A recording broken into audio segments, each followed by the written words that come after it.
Recording by Chris Caron. Deceiving Shadows by P.O. Songling. Night was falling when the horseshoes of the mules of my caravan resounded on the slippery flagstones of the village. Tired by a long day of walking, I directed my steps toward the large hall of the inn, with the intention of resting a moment while my repast was being prepared. In the darkened room the glimmer of a small opium lamp lit up the pale and hollow face of an old man, occupied in holding over the flame a small ball of the black drug, which would soon be transformed into smoke, source of forgetfulness and dreams. The old man returned my greeting and invited me to lie down on the couch opposite to him. He handed me a pipe already prepared, and we began talking together. As ordered by the laws of politeness, I remarked to my neighbor that he seemed robust for his age. "My age? Do you, then, think I am so old? But as you are so wise, you must have seen 60 harvests." "60! I am not yet 30 years old." "But you must have come from a long way off, not to know who I am." And while rolling the balls with dexterity in the palm of his hand, and making them put off to the heat of the lamp, he told me this story.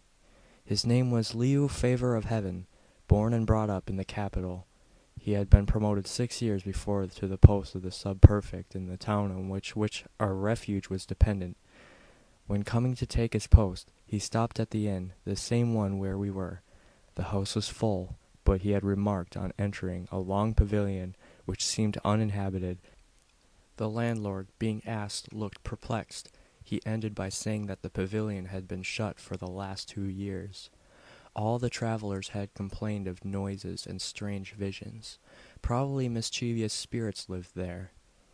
Favor of Heaven, having lived in the capital, but little believed in phantoms, he found the occasion excellent to establish his reputation in braving imaginary dangers. His wife and his children implored him in vain. He persisted in the intention of remaining the night alone in the haunted house. He had lights brought, installed himself in a big armchair, and placed across his knees a long and heavy sword. Hours passed by. The sonorous noise of the gong struck by the watchman announced successively the hours, first of the pig, then of the rat. He grew drowsy. Suddenly he was awakened by the gnashing of teeth. All the lights were out. The darkness, however, was not deep enough to prevent his being able to distinguish everything confusedly. Anguish seized him. His heart beat with violence. His staring eyes were fixed on the door. By the half-open door he perceived a round white mass, the deformed head of a monster, who, appearing little by little, stretched long hands with twisted fingers and claws. Favor of Heaven mechanically raised his weapon, his blood frozen in his veins. He tried to strike the head, whose instinct features were certainly dreadful. Without doubt the blow had struck, for a frightful cry was heard. All the demons of the inferior regions seemed let loose with this yell. Calls were heard from all sides. The trellised frames of the windows were shaken with violence. The monster gained the door. Favor of Heaven pursued him and threw him down. His terror was such that he felt he must strike and kill. Hardly had he finished than there entered, rolling from side to side, a little being quite round, brandishing unknown weapons at the end of innumerable small hands. The perfect with one blow cut him in two like a watermelon. However, the windows were shaken with growing rage.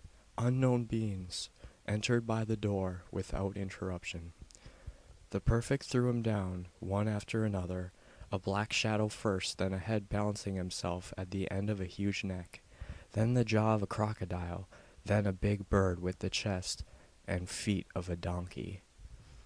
Trembling all over, the man struck right and left, exhausting and panting. A cold perspiration overwhelmed him. He felt his strength gradually giving way. Then the cock crowed. At last the coming of the day. Little by little, gray dawn designed the trellises of the windows. Then the sun suddenly appeared above the horizon and darted its rays across the rents in the paper. Favor of heaven felt his heart stand still, on the floor inundated with blood. The bodies lying there had human forms, forms that he knew. This one looked like his second wife, and this one, this little head that had rolled against the foot of the table, he would have sworn that it was his last son. With a mad cry he threw away his weapon and ran to open the door, through which the sun poured in. An armed crowd was moving in the yard. "My family! My family! Where is my family?" "They are all with you in the pavilion."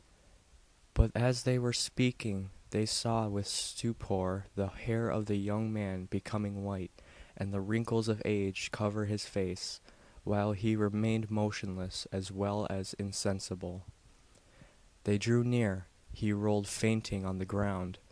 And thus ended the subperfect in the silence of the dark hall, where only the little light of the opium lamp was shining. I remained several days without knowledge of anything. When I came to myself, I had bared the sorrow of having killed my whole family in these atrocious circumstances. I resigned my post. I had magnificent tombs built for all those who were killed this fatal night, and, since then, I smoke without ceasing the agreeable drug, in order to fly away from remembrance, which will haunt me until my last day. End of Deceiving Shadows, read by Chris Caron, Ham Lake, Minnesota.